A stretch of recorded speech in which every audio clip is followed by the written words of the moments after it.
Hello बच्चों, let's read this question. The question say that if there are more than one beta hydrogen atom present in alkyl halide, the product formed in the elimination is option A, one alkene as major product, option B, more than one alkene, option C, only one alkene, option D, both A and B.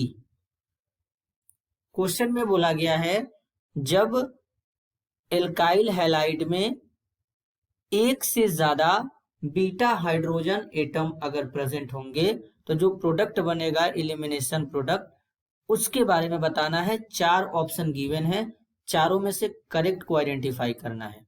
तो सबसे पहले समझेंगे की concept. की concept होगा elimination reaction.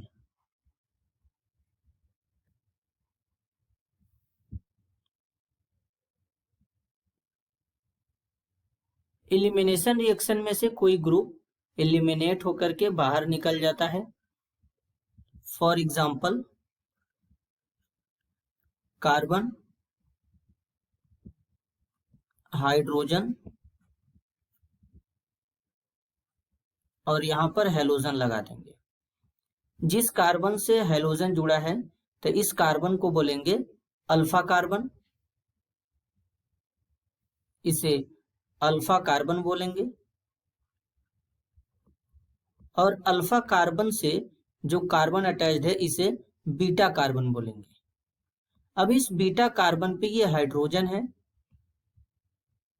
तो कोई base आएगा, ये बेस इस बीटा पोजीशन से हाइड्रोजन को एब्स्ट्रैक्ट कर लेगा और ये जो हेलोजन है ये एज ए लिविंग ग्रुप यहां से बाहर चला जाएगा तो एल्कीन का फॉर्मेशन हो जाएगा। इस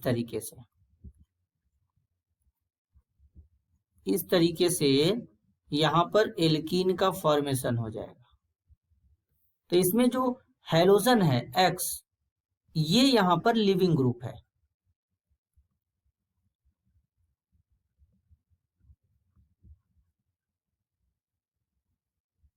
लिविंग ग्रुप। और जो B- है ये बेस है। बेस इसलिए है क्योंकि ये हाइड्रोजन को एब्स्ट्रैक्ट कर रहा है। जब एल्काइल हैलाइड में एक से ज्यादा बीटा हाइड्रोजन होंगे तो एल्कीन भी एक से ज्यादा बनते हैं। एक मेजर प्रोडक्ट होगा, दूसरा माइनर होगा। इसको कुछ इस तरीके से समझ सकते हैं, जैसे एक एल्काइल हैलाइड है CH3, CH2, CH2, CH, bromine, CH3 यहां पर हैगा, इसको CH2H इस तरीके से शो कर देते हैं। अब इसको OH नेगेटिव बेस के साथ ट्रीट करेंगे तो जब ये बेस इस वाले हाइड्रोजन को एब्स्ट्रैक्ट करेगा कुछ इस तरीके से यहां से, तो ब्रोमीन यहां पर जो है एज ए लिविंग ग्रुप बाहर चला जाएगा। तो बाहर चला जाएगा तो कुछ इस तरीके का यहाँ पे प्रोडक्ट बनेगा। CH और CH2 के बीच में डबल बॉन्ड जनरेट हो जाएगा। CH3, CH2, CH2, CH, double bond CH2, यहां पर ये एल्कीन बन जाएगा। इस एल्कीन में 5 कार्बन है तो इसका नाम हो जाएगा पेंट 1-इन। अब ये जो एल्कीन बना है केवल 19% बनता है। रीजन समझते हैं। यहां पर ये जो CH डबल बॉन्ड CH2 है, ये जो CH डबल बॉन्ड CH2 है, ये जिस कार्बन से जुड़े हैं इस कार्बन को अल्फा कार्बन कहते हैं। Alpha carbon. अब इस अल्फा कार्बन पे केवल 2 अल्फा हाइड्रोजन है। यहां पर केवल 2 अल्फा हाइड्रोजन है, 2 अल्फा H प्रेजेंट है, जिसके कारण इसका जो हाइपर कॉन्जुगेबल स्ट्रक्चर बनेगा वो केवल 2 बनेगा। एल्कीन के स्टेबिलिटी को हाइपर कॉन्जुगेशन के द्वारा बताते हैं। जितना ज्यादा हाइपर कॉन्जुगेबल हाइड्रोजन मीन्स रहेंगे उतना ज्यादा एल्कीन का स्टेबिलिटी होगा, और एल्कीन का स्टेबिलिटी अगर ज्यादा होगा तो एज ए मेजर प्रोडक्ट होगा। लेकिन यहाँ पर अल्फा हाइड्रोजन केवल 2 हैं, तो 2 इसके हाइपर कॉन्जुगेबल स्ट्रक्चर बनेंगे, जिसके कारण इस एल्कीन का परसेंटेज जो हो जाएगा कम हो जाएगा। इस तरीके से 19% केवल बनेगा। लेकिन अगर इसे OH माइनस अगेन बेस के साथ ट्रीट करें तो यहाँ पर ये ब्रोमीन जिस कार्बन से जुड़ा है इसे अल्फा कार्बन बोलेंगे, अल्फा कार्बन से ये कार्बन जुड़ा है तो इसे बीटा कार्बन बोलेंगे। तो इस बीटा से हाइड्रोजन निकल चुका है। अब इस बीटा कार्बन से क्या करेंगे, हाइड्रोजन को रिमूव करेंगे, क्योंकि इस एल्कीन में 2 बीटा है, दो बीटा कार्बन है। अब 2 बीटा कार्बन है तो 2 बीटा कार्बन के कारण इस वाले बीटा कार्बन पर 3 हाइड्रोजन हो गया था, बीटा हाइड्रोजन, और यहाँ पर 2 बीटा हाइड्रोजन है, तो 1 हाइड्रोजन यहां से रिमूव करते हैं इस बार। तो कुछ इस तरीके से प्रोडक्ट बनेगा, CH3